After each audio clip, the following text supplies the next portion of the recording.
দর্শক আসসালামু আলাইকুম। আমি সাকিব, সবাইকে স্বাগত জানাচ্ছি কানাডা থেকে। কানাডার প্রভিন্সিয়াল নমিনি প্রোগ্রামগুলিকে একেবারে সংকুচিত করে আনা হয়েছে। আমরা আমাদের আগের ভিডিওতে এই বিষয়গুলো নিয়ে কথা বলেছি। গত 2-3 দিন আগে একটি ড্র হলো, ম্যানিটোবা প্রভিন্সিয়াল নমিনি প্রোগ্রামের ড্র। সেই ড্রতে কিন্তু আমরা একটি খুবই হতাশাব্যঞ্জক খবর দেখছি, যে সেটা হচ্ছে যে ম্যানিটোবা প্রভিন্সিয়াল নমিনি প্রোগ্রামে যদি এই খবরটি যদি একটু দেখেন, যে ম্যানিটোবা প্রভিন্সিয়াল নমিনি প্রোগ্রামে মাত্র 76 জনকে নমিনেশন দেওয়া হয়েছে। অর্থাৎ মাত্র 76 জনকে বলা হয়েছে যে তোমরা কানাডায় পিআর এর জন্য অ্যাপ্লিকেবল, এবং তোমরা পিআর এর জন্য আসো। তো এই বিষয়টা নিয়ে একটু কথা বলবো, যে এটা খুব সম্ভবত প্রথম ড্র, আমার যদি ভুল না হয়, বা আরো একটি ড্র হতে পারে। কিন্তু আমি এই 76 জন কেন বলছি, যে সেটা হচ্ছে যে আপনারা জানেন যে পিআর পেতে হলে আপনাকে বেসিক্যালি দুইটি জায়গা দিয়ে যেতে হয়। একটা হচ্ছে গিয়ে আপনার এক্সপ্রেস এন্ট্রিতে, এবং আর একটা হচ্ছে প্রভিন্সিয়াল নমিনি প্রোগ্রামে। তো প্রভিন্সিয়াল নমিনি প্রোগ্রাম একটি অত্যন্ত জনপ্রিয় প্রোগ্রাম, কারণ এই প্রভিন্সে যারা পড়াশোনা করতে আসে, তারা এখানকার সার্টিফিকেট সহ, এখানকার ওয়ার্ক এক্সপেরিয়েন্স সহ, পয়েন্ট সিস্টেমটা আগে এমন ছিল যে যারা পড়তে আসতেন তারা খুব সহজেই পিআর এর জন্য কোয়ালিফাই হতেন, অর্থাৎ লোকাল এক্সপেরিয়েন্স, লোকাল সার্টিফিকেট এগুলো কাজে দিত। কিন্তু প্রভিন্সের সাথে এখন ফেডারেলের একটি দ্বন্দ্ব শুরু হয়ে গিয়েছে, যে প্রভিন্স বলছে যে আরো, যেমন ম্যানিটোবা প্রভিন্সিয়াল প্রোগ্রাম গত বছর খুব সম্ভবত 9,500-এর উপরে তারা নিয়েছিল, এবং এই বছর ম্যানিটোবা প্রভিন্সিয়াল প্রোগ্রামের চাহিদা ছিল, অর্থাৎ প্রভিন্স বলেছিল বা প্রভিন্সের মিনিস্টার বলেছিল যে আমাদের 20,000-এর উপরে লোক লাগবে এই প্রভিন্সে, এবং সেটা ক্যাটাগরি ওয়াইজ প্রভিন্সের। যেমন এই প্রভিন্সটা কৃষি প্রধান প্রভিন্স, তো এগ্রিকালচার রিলেটেড যারা পড়াশোনা করেছেন এখানে তাদেরকে দরকার, হেলথ সেক্টরের দরকার, যেসব সেক্টরে ঘাটতি রয়েছে সেসব সেক্টরের দরকার। কিন্তু প্রভিন্সের রিকোয়ারমেন্ট এখন শুনছে না। আর ফেডারেল গভর্নমেন্ট বলেছে যে না, যেটা হচ্ছে যে প্রভিন্স বলেছিল 20,000-এর উপরে আমাদের লোক দরকার, যেটা আগে বললাম গত বছরে 9,500 বা কম বেশি এসেছে। এবার প্রভিন্স যেটা ঘোষণা দিয়েছে ম্যানিটোবার জন্য, যেটা অ্যালোকেশন করেছে, যে সেটা হচ্ছে যে 4,500-এর একটু কম বেশি। অর্থাৎ যেখানে ম্যানিটোবা চেয়েছিল 21,000 বা 20,000, সেখানে এখন ফেডারেল গভর্নমেন্ট বলছে যে সেটা হবে গিয়ে মাত্র 4,500-এর কম বেশি। আপনারা জানেন যে ভিসার ক্ষেত্রে সিদ্ধান্তগুলি নেয় ফেডারেল গভর্নমেন্ট, প্রভিন্স শুধু তার রিকোয়ারমেন্ট জানায়। এবং এতদিন ধরে আমরা দেখে এসেছি প্রভিন্স যে রিকোয়ারমেন্ট দিয়েছে, ফেডারেল সেটা মেনে নিয়েছে, আর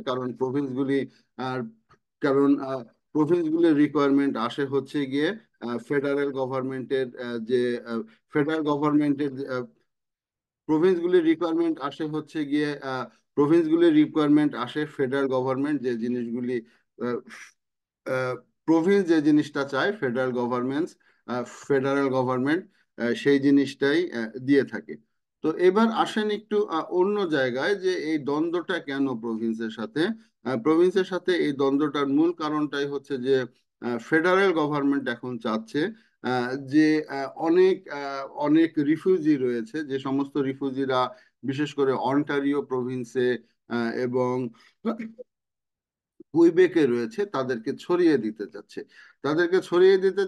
এবং ফেডারেল চাচ্ছে যে যেমন তারা সাসকাচুয়ানে আসুক, তারা ম্যানিটোবাতে আসুক, তারা সেখানে এসে ম্যানিটোবা প্রভিন্সের যে লোকগুলি দরকার, সেই যে 20,000 ম্যানিটোবা বলেছে, ফেডারেল বলছে সেই 20,000 থেকে তোমরা এখান থেকে লোক নাও, এখান থেকে লোক নিয়ে তোমরা কাজে লাগাও, কারণ অনেকেই বসে রয়েছে, অনেকে কোনো কাজ করছে না।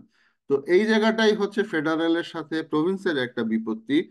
কারণ যেটা হচ্ছে যে প্রভিন্স বলছে যে আমার তো দরকার দক্ষ লোকজন, আমার দরকার এখানে যারা পড়াশোনা করেছে। যেমন এই জায়গাতে একজন এগ্রিকালচারে পড়াশোনা করেছে, সে আহ, কানাডার এগ্রিকালচার সম্বন্ধে জানে, সে দীর্ঘদিন সেখানে পড়েছে, সে এখানে পার্ট টাইম জব করেছে, সে কানাডার এগ্রিকালচার সম্বন্ধে জানবে। কিন্তু একটা লোক, সে ভারত থেকে বা পৃথিবীর অন্য দেশ থেকে রিফিউজি হিসাবে এসেছে, তার এই ধরনের এগ্রিকালচার সম্বন্ধে কোনো ধারণা নেই, তার এখানে কোনো পড়াশোনা নেই। তো তাহলে সে কিভাবে এই প্রভিন্সের ইকোনমিতে কন্ট্রিবিউট করতে পারবে? তো এ নিয়ে দ্বন্দ্ব এখন। ফেডারেল কোনোভাবেই আর বাড়াচ্ছে না 4,500-এর বেশি ম্যানিটোবাতে। আমি শুধু একটি প্রভিন্স নিয়ে কথা বলছি। এবং ম্যানিটোবা বলছে আমার এই অদক্ষ লোক দিয়ে হবে না, অর্থাৎ আমার লাগবে দক্ষ লোক, তো এটা দিয়ে আমার হবে না। তো এই দ্বন্দ্বটাতে শুধু ম্যানিটোবার সাথে তাও না, অন্যান্য Province, Ontario Province, British Columbia, Alberta, Saskatchewan, প্রত্যেকটা প্রভিন্সেরই কিন্তু প্রভিন্সিয়াল নমিনি প্রোগ্রামগুলি একেবারে কাটছাট করে কমিয়ে দেওয়া হয়েছে, একেবারে কাটছাট করে কমিয়ে দেওয়া হয়েছে। তো এই হচ্ছে সার্বিক অবস্থা এখন। অবস্থা দৃষ্টে মনে হচ্ছে বা প্রভিন্সও যেটা ভাবছে, যে সেটা হচ্ছে যে আগামীতে তাদের যে সমস্ত লেবার মার্কেটে যে সমস্ত লোক দরকার, সেই লোকের কিন্তু শর্ট থাকবে কানাডাতে, তাদের প্রভিন্সে। আর অন্যদিকে ফেডারেলের চিন্তা হচ্ছে যে যে সমস্ত মানুষজনগুলি বড় বড় প্রভিন্সে বসে রয়েছে, তাদেরকে যেন প্রভিন্স নিয়ে ধরে ধরে তার লেবার মার্কেটের যে চাকরি প্রয়োজন সেটা যেন দেয়। কিন্তু প্রভিন্সও আবারও বলি যে বলছে তার দরকার দক্ষ লোক, তার এই অদক্ষ লোকের প্রয়োজন নেই। তো সব মিলিয়ে কানাডার ইকোনমিতে একটি বড় ধরনের প্রভাব পড়বে আগামী বছর থেকেই। আগামী বছর থেকে একটি প্রভাব পড়বে, কারণ প্রভিন্সগুলি তাদের কাজের লোক পাবে না, এক নাম্বার। আর দুই নাম্বার হচ্ছে যে প্রভিন্সগুলিতে অন্যদিকে ফেডারেলের মাথায় একটি বোঝা রয়েছে, লক্ষ লক্ষ যারা ইমিগ্রেন্ট, যারা এসেছেন কানাডায় ভিজিট ভিসা এসে, যারা অ্যাসাইলাম করেছেন, তাদের নিয়ে। তো সেই ক্ষেত্রে কি হয় আগামীতে দেখার বিষয়। আমি জানি না প্রভিন্স কোনো ট্রেনিং ইনস্টিটিউট, আমি জানি না এগুলি সম্ভব কিনা, ট্রেনিং ইনস্টিটিউট করে যারা রিফিউজি আছেন তাদেরকে ট্রেনিং দেওয়া সম্ভব কিনা, বা এই ধরনের কোনো আমি প্ল্যানের কথাও আসলে শুনি নাই, বা ফেডারেলের কাছ থেকেও এই ধরনের কোনো প্ল্যানের কথা শুনি নাই যে তাদেরকে ট্রেনিং দিয়ে একটা কিছু করা যায়, সেটাও শুনি নাই। তো আবারও বলি যে এখন ম্যানিটোবার যে স্টুডেন্টরা রয়েছে তাদের মধ্যে কিন্তু হতাশা, প্রত্যেকটা প্রভিন্সের স্টুডেন্টদের মধ্যে হতাশা। তারা এখানে পড়াশোনা করেছে, পড়াশোনা করার পরে তাদের তাদের প্রভিন্সিয়াল নমিনি প্রোগ্রামে হবে বলে তারা আশা করেছিল, কিন্তু এই যে এই মাত্র 76 জন নিল, এই হয়তো এক মাসে 76 জন, তাহলে মানে এটা কিভাবে সম্ভব এক বছরে? এক বছরে আর কতজন এই 76 76 করে হবে? এবং lakh lakh student university of ম্যানিটোবাতে, লক্ষাধিক স্টুডেন্ট কিন্তু পিআর এর জন্য অপেক্ষা করছে, পিআর পাওয়ার জন্য তারা, ওয়ার্ক পারমিটের জন্য অপেক্ষা করছে, পিআর এর জন্য তারা অ্যাপ্লিকেশন করবে। কিন্তু অ্যাপ্লিকেশন করার পরেও আসলে এই যে এই খুবই অল্প সংখ্যক, এই লক্ষ লক্ষর কাছে 76 জন কিন্তু কোনো সংখ্যাই না। এখন দেখা যাক আগামীতে কি হয় আসলে।